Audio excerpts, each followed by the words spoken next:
Pour votre santé, bougez plus. Vérissure, le numéro 1 des alarmes en France. Rendez-vous sur vérissure.fr pour votre demande de devis gratuit. Vérissure présente.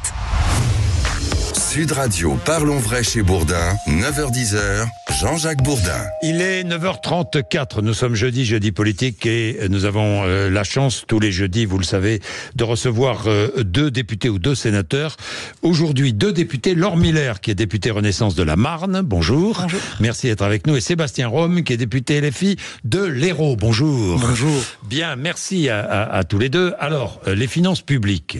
La Cour des comptes a averti, le déficit public dérape, la dette publique continue à augmenter, le pouvoir semble s'inquiéter. Hier, Emmanuel Macron a réuni les chefs de la majorité.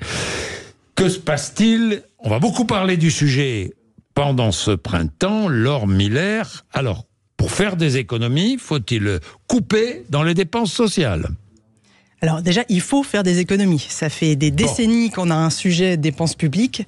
Le dernier budget en équilibre date de 1971, donc il y a un sujet depuis bien longtemps déjà. Il y en a eu en 2002 aussi. En 2002 aussi, c'était équilibré. Mais bon. Voilà, mais on a un vrai sujet de fond en réalité. Oui, mais enfin, donc, ça a été creusé ces dernières années. Là, alors, depuis. Ça a été creusé. Enfin voilà, on a des excuses quand même qui sont assez crédibles. La crise du Covid était quand même un moment difficile pour le pays où on a assumé effectivement des dépenses supplémentaires. Mais je vous rappelle qu'avant la crise Covid, on avait réduit le déficit et on était arrivé à moins de 3%. Et donc on avait fait cet effort. Et on a parfaitement conscience, tout le monde a conscience que maintenant il faut revenir à des efforts. Et donc pour ça, je pense qu'il faut évidemment des réformes structurelles et il faut rien s'interdire. Il faut rien s'interdire. Donc rien s'interdire. Mais vous interdisez quand même un impôt sur les super riches. Alors, je pense que on est dans un. Parce que il faut vous dites pas rien s'interdire. Oui, bien sûr, mais rien. Mais non, mais il faut rien s'interdire simplement. C'est-à-dire que vous seriez favorable. Je sais qu'il y a discussion. Moi, je pense qu'il faut avoir le débat. Je sais qu'il y a discussion au sein même de la majorité. Je pense qu'il faut avoir le débat. La règle qu'on s'est fixée, c'est de ne pas augmenter de manière générale les impôts, parce qu'on est un pays qui taxe parmi les avec les dépenses publiques, enfin les prélèvements obligatoires les plus importants, un des pays en Europe et dans le monde. Et je pense qu'on n'en peut plus des impôts. Et par ailleurs, on avait pris des engagements au début. La moindre des choses, c'est de les tenir. Mais après, il faut tout étudier. La question, effectivement, des hauts patrimoines, c'est une réalité aujourd'hui en France. On a, des très riches. Peut-être qu'il faut aussi se poser la question. Mais il y a aussi bien d'autres choses. Voilà, oui. On a un État pléthorique. En fait, le vrai sujet aujourd'hui, c'est qu'on a des dépenses publiques qui sont énormes et que personne n'est satisfait d'aucun service public. Vous allez dans la rue, vous demandez la santé, vous demandez l'école, vous demandez n'importe quoi, personne n'est satisfait. Donc il faut se poser les bonnes questions. On ne peut pas continuer à augmenter davantage la dépense publique et en même temps se rendre compte qu'aucun Français ne considère que son argent est entre guillemets bien dépensé. Sébastien Rome. Non, on a un moment conjoncturel. Aujourd'hui, maintenant, pourquoi on se repose la question de la dette ? Parce que la dette, ça fait longtemps qu'on nous la ressort. Toujours dans le même sens pour faire des économies. Les Français ne travaillent pas assez. C'est important quand même, un État absolument. Mais la question là, aujourd'hui, c'est qu'il y a une hausse des taux d'intérêt et donc la dette pèse beaucoup plus lourd. Oui. Il y a 2 ans, on ne se posait pas cette question du tout. Donc voilà, déjà, il y a ce moment conjoncturel. Ensuite, oui, effectivement, il faut pouvoir se poser toutes les questions.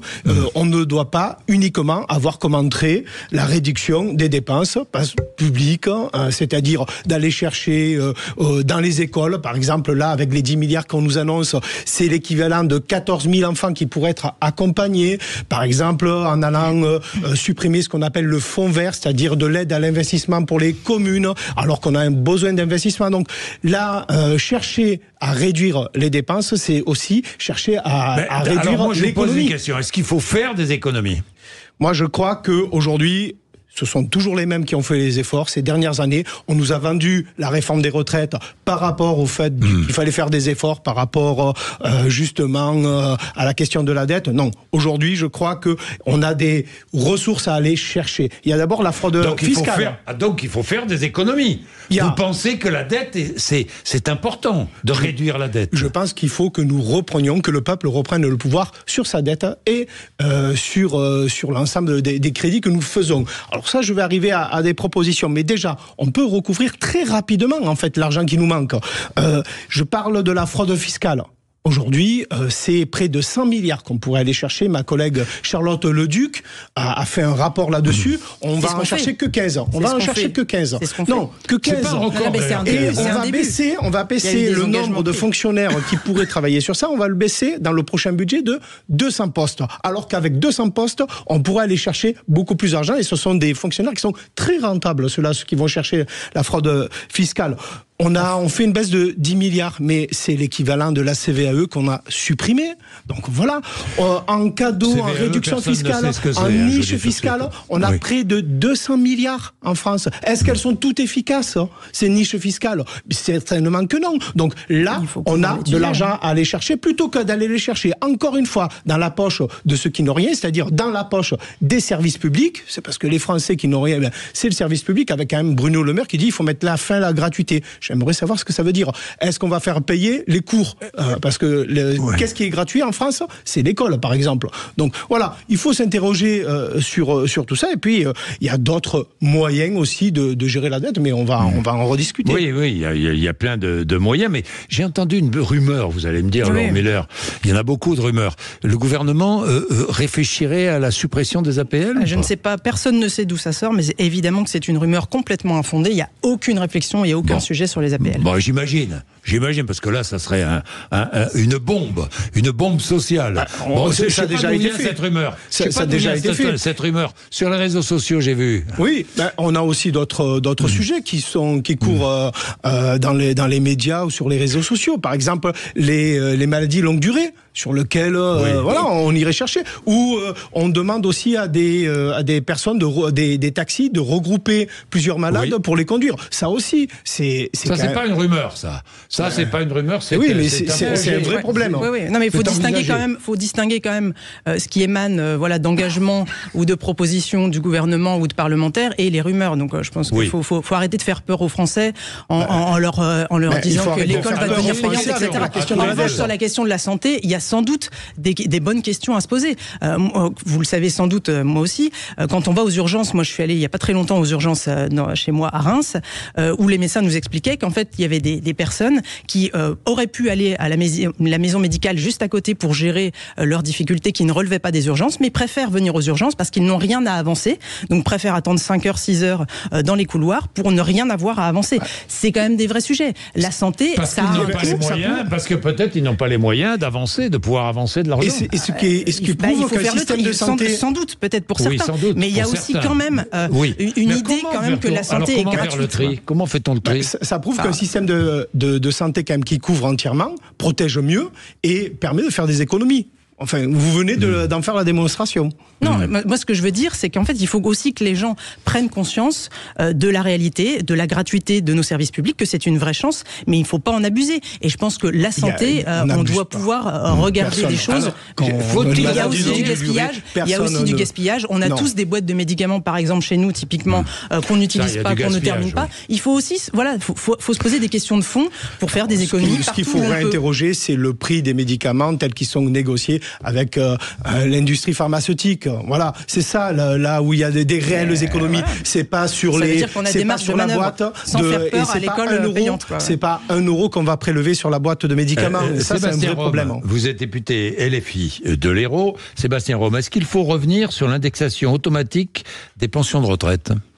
Je crois que on a connu une période d'inflation et ce qui a été prouvé même par le FMI, il n'y a pas de boucle salaire avec l'inflation. Je vous pose une question précise. Est-ce que vous prônez Est-ce qu'il faut revenir sur l'indexation automatique des pensions de retraite? Il faut pouvoir indexer les pensions et même les salaires sur l'inflation. Ça, c'est ce que nous défendons. Indexation des pensions de retraite, ça coûte très très cher. Ça a coûté 14 milliards, je crois. Mais qu'est-ce que ça rapporte l'année dernière? Oui, oui, ça rapporte de la qualité de vie et ça, on veut rogner dessus. Il faut revenir dessus. Je vous dis, est-ce qu'il faut? Vous me dites non. Et aujourd'hui, c'est pas, on fait pas l'économie là-dessus. Aujourd'hui, parce que certains demandent. à ce qu'on revienne sur l'indexation des pensions de retraite. Regardez-vous qui connaissez bien les Cévennes. Oui. Eh bien, on a une population qui est plus importante, enfin, qui touche plus de retraités. Il y a plus de retraités dans ces territoires-là. Eh bien, c'est un facteur de soutien à l'économie. En fait, c'est de la redistribution. Et ça, c'est essentiel. Est-ce qu'il faut revenir sur l'indexation sur les pensions de retraite ? Là, un point. Moi, j'ai peu de recul. J'ai 1 an de mandat de député, et c'est cette espèce de schizophrénie de la politique, des politiques en France. C'est d'un côté, effectivement, de fustiger cette dette qui s'accroît et les dépenses publiques qui augmentent, et de l'autre, j'ai qu'une année et vous êtes en commission des finances, donc vous savez mieux que moi, mais un nombre d'amendements de tous les groupes politiques, les LR, vous aussi évidemment, le Rassemblement national, qui proposent des amendements qui ne sont que de la dépense supplémentaire. Donc d'un côté, on a la J'ai parole. regardé, il y a beaucoup quand même de dépenses. Il y a peu d'économies dans les amendements. Parce qu'on donne une ligne de ce que pourrait être notre bizarrement, notre politique. on n'a pas ce qu'on pourrait récupérer par ailleurs. On propose sur les super profits, on pourrait taxer de manière exceptionnelle cette année, parce qu'on a quand même eu 145 milliards de profits dans le 440, on a 100 milliards sur les dividendes, et vos collègues du MoDem, eh bien, on avait proposé une taxe sur les super dividendes, et nous, on était signataires. Le président du groupe MoDem. Voilà. Donc, on pourrait aller chercher cet argent, et là, c'est le 49.3 et c'est Bruno Le Maire qui a refusé totalement le fait d'aller chercher ces sommes-là. 100 milliards cette année. Bon, on a de quoi le faire. 9h45, 10h moins le quart, vous êtes sur Sud Radio. Laure Miller, députée Renaissance de la Marne, et Sébastien Rome, député LFI de l'Hérault, sont avec nous. À tout de suite. Vérissure, le numéro 1 des alarmes en France. Rendez-vous sur vérissure.fr pour votre demande de devis gratuit. Vérissure présente. Sud Radio, parlons vrai chez Bourdin, 9h-10h, Jean-Jacques Bourdin. Il est 9h48. Tiens. Qu'est-ce que je vois ? Mais c'était tout à l'heure, nous avions notre envoyé spécial en direct à Marseille. Au lendemain de la venue, 2 jours après la venue d'Emmanuel Macron, les trafiquants de drogue sont déjà de retour à la Castellane. Laure Miller, ça ne vous surprend pas, non ? Ça me surprend pas. On n'a pas dit qu'on faisait un one-shot, qu'on allait y aller quelques jours et qu'ensuite c'était fini. Ce déplacement XXL, je trouve ça assez ridicule entre nous. Enfin, la nomination d'XXL. Bon. On peut discuter les mots. Après, le principal, le principal, c'est l'action. C'est une œuvre de longue haleine. On en a tous conscience. Moi, je suis loin de Marseille, mais je vois comme vous ce qui s'y passe, et c'est évidemment un désastre pour ces quartiers et pour la ville tout entière. Donc oui, c'est une œuvre de longue haleine. Donc évidemment, comme le gouvernement s'y est engagé, il y aura cette action-là qui est en cours, et il y en aura d'autres par la suite. Oui, mais les trafics de stupéfiants, ça ne touche pas que Marseille. Bien sûr.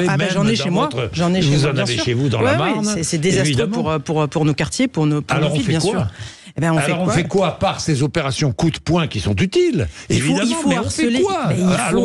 faut harceler les trafiquants, il faut les harceler. Donc ça prend du temps, mais il faut rien lâcher, il faut des condamnations fermes, il faut aller chercher tous ceux qui participent à ces trafics pour, évidemment, je pense qu'on va y arriver. Mais après, c'est des trafics, ça nous dépasse. Je veux dire, c'est pas que la France, quoi. C'est dans votre circonscription de l'Hérault, ça existe évidemment, on le sait. Oui, mais partout, ça existe. Ça existe dans la ruralité, ça existe dans les villes, bien évidemment. Ce sont de réseaux. C'est pour ça que, il faut renforcer les moyens de la police judiciaire, d'enquête. Aujourd'hui, ce qui n'est pas le cas avec ce gouvernement. Bien évidemment. Vous auriez déjà pu voter la loi de programmation du ministère de l'Intérieur. Ça aurait aidé quand même. Non, j'adore vraiment les leçons qui sont données, alors qu'en réalité, on vous proposait des moyens supplémentaires et vous l'avez pas voté. La police judiciaire a manifesté et elle a tourné le dos justement à Marseille. Oui, il n'y a pas que la police judiciaire. Il y a la police qui va sur le terrain aussi. Sur le terrain, et il faut que les policiers puissent rester sur le terrain. Ça veut dire la police de proximité. Ça veut dire plus de policiers. Il faut faire revenir la police dans les quartiers, et donc il faut qu'elle y reste à demeure avec de policiers. Une police de proximité. Mais bien sûr, mais on a déjà plus de policiers. Il fallait voter, voter la loi. Pourquoi vous ne votez pas quand on vous dit, on vous propose plus de policiers ? Est-ce que ce sont des policiers qui restent sur le terrain ? Non, ce sont des policiers qui servent. Ce sont des policiers qui servent à faire de la communication. Chez moi, les policiers restent sur les terrains, restent dans les quartiers.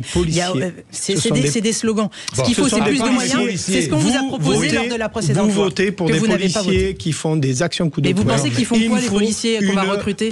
Ils vont rester dans leur bureau ? Ils seront sur le terrain comme bien tous. Évidemment, c'est leur vocation. Ils sont mobilisés dans leur bureau, et bien il faut les mettre sur le terrain. Et ensuite, il faut démanteler aussi les trafics d'armes. Et les trafics d'armes qu'il faut démanteler. Oui, enfin... Et ça, c'est le travail de la police judiciaire. Vous ne proposez que ça. Vous ne proposez pas de je ne sais pas, moi, de mesures plus coercitives. Je sais pas, sanctions contre les familles qui sont complices des trafics de drogue. Je ne sais pas, moi. Il y a peut-être sanctions contre les consommateurs. Écoutez, Robert Badinter... le disait très clairement, ce n'est pas en alourdissant les peines, ce n'est pas parce que le trafiquant il regarde pas en fait le code pénal quand il fait son trafic, sinon il ne le ferait pas. Donc c'est pas la bonne solution. Donc la bonne solution, c'est l'enquête, c'est la présence sur le terrain, c'est aussi peut-être à s'interroger de la place, puisque en France on est quand même le système le plus répressif sur les drogues douces. Peut-être qu'il faut s'interroger aussi sur la dépénalisation. Exactement. Oui. On voit ce que ça donne ailleurs. L'Allemagne vient d'y passer. L'Allemagne vient d'y passer. Mais c'est pas parce que nos voisins y passent que c'est une bonne idée. J'ouvre le débat. Le Portugal. Je pense que c'est un faux débat. Demandez d'ailleurs aux forces de l'ordre, demandez à tous ceux qui connaissent ces sujets-là. Évidemment que c'est une mauvaise idée. Déjà, c'est une défaite morale, pardon, mais je suis désolé. Et ensuite, vous voyez le désastre que ça a sur nos jeunes de prendre du cannabis. Mais vraiment, c'est un désastre en termes de santé publique. Et vous proposez de dépénaliser. Moi, je pense que c'est vraiment désastreux. La cigarette est un désastre sur la santé publique, et donc il nous faut agir, et il nous faut agir sur de la prévention. Et je crois que là, en fait, on ne se donne pas les moyens par ce tabou. Maintenant, il faut ouvrir le débat. Je crois qu'il faut ouvrir ce débat-là, parce que ça, c'est le débat ouvert, et c'est pas ce qui va nous permettre d'endiguer le trafic. Mais moi, ce qui m'intéresse, c'est la maîtrise dans les quartiers. Et c'est maîtriser les trafics de stupéfiants. Moi, je n'entends personne. Y a-t-il des solutions ? Il y a des solutions, mais il n'y a pas une solution. Bien sûr. Mais si on ne remet pas les services publics en même temps que on fait en sorte qu'il y ait une présence. Mais bien sûr. On a vu. Il faut de la répression et il faut de l'efficacité dans la répression. Moi, je pense que c'est la clé. Beaucoup de prévention aussi. De la prévention aussi, mais vous voyez ce qui se passe quand vous allez sur le terrain. Enfin, moi, je trouve ça c'est horrible. Vous allez parler éducation, vous allez dans les écoles. Enfin, moi, je vais dans les collèges dans mon secteur. En face, ils peuvent gagner 200 € par jour juste en restant sur un coin de leur immeuble. Comment allez-vous leur dire que c'est pas ce modèle qu'il faut ? Et donc, il faut pouvoir nombreux jeunes qui justement s'investissent dans la vie civique. Heureusement. Mais il faut les montrer en exemple. Il faut le rappeler. Donc, il faut mettre plus de moyens dans ces quartiers. Parce que on a eu un rapport de collègues sur la Seine-Saint-Denis, par exemple, pour voir si vraiment on y mettait plus d'argent ou pas. En fait, on y a moins de policiers, moins d'enseignants, on y met moins en santé. Donc voilà, il faut mettre plus de moyens de manière générale dans les services publics. Je viens d'y penser à propos de stupéfiants. J'ai vu que l'une de vos collègues du Gard avait estimé que le président de la République se droguait. Vous avez vu ça ? Ah non, je n'ai pas vu ça. Sociaux, c'est quelle tendance RN. Ah d'accord, voilà. Je ne dirai pas plus. Elle s'appelle Pascal Borde. Vous la connaissez ? Non, je ne fréquente pas. Élu du Gard. Ouais. Bon. Bien, mais dites-moi, moi je veux bien vous proposer, mais je vois pas de solution. Dernière chose, Aya Nakamura, ça vous dit quelque chose ? Oui. Est-ce que vous connaissez la chanteuse ? Oui. Bon, et alors ? De loin, j'avoue, je suis un peu vieille dans ma tête. Ça vous choquerait qu'elle soit au JO ? Non. Interpréter, non. Non, c'est pas un sujet. C'est pas un sujet. Ah oui, c'est pas un sujet. Est-ce que c'est un sujet ? Parce que depuis 4 jours, qu'est-ce que je dis ? Depuis 8 jours, on traîne ce sujet. Bien sûr. Est-ce que c'est un sujet ? Moi, je pense que ça n'est pas un sujet. Et je trouve ça hallucinant, mais c'est typiquement français, sans doute, qu'on ne soit pas capable de se réjouir des Jeux Olympiques qui arrivent. Et chaque seme, il y a une nouvelle polémique. Alors c'est l'affiche, alors c'est la chanson. C'est hallucinant. On peut peut-être se réjouir de cet événement qui arrive. Est-ce qu'on a tendance, les Jeux Olympiques se profilent, et on a tendance à sans cesse dire ça va mal se passer, il va y avoir des grèves, on pourra plus circuler, les Jeux ça va être catastrophique. Non moi je dirais que quand même ça me rappelle une polémique qui avait eu de manière précédente, c'était sur, je crois, Soprano, c'était sur le centenaire, peut-être. Voilà, et il y avait la même connotation en fait raciste qui était derrière. C'est ça, parce que en fait la polémique que l'on nous fait avec cette chanteuse qui est quand même aujourd'hui qui est la plus écoutée dans le monde, c'est cette question-là qui est latente, qui est celle du racisme. Oui. Bon, Merci à tous les deux d'être venus nous voir. 9h56, vous êtes sur Sud Radio. Vous écoutez Sud Radio, merci. Dans un instant, nous allons parler médias avec nos invités. Médias, je vous dis tout de suite, Valérie Expert et Gilles Gansman reçoivent le comédien Arnaud Ducré et l'animatrice Noël Bréham. À tout de suite. Sud Radio, parlons vrai chez Bourdin, 9h-10h, Jean-Jacques Bourdin. Avec Vérissure, le numéro 1 des alarmes en France. Rendez-vous sur vérissure.fr pour votre demande de devis gratuit.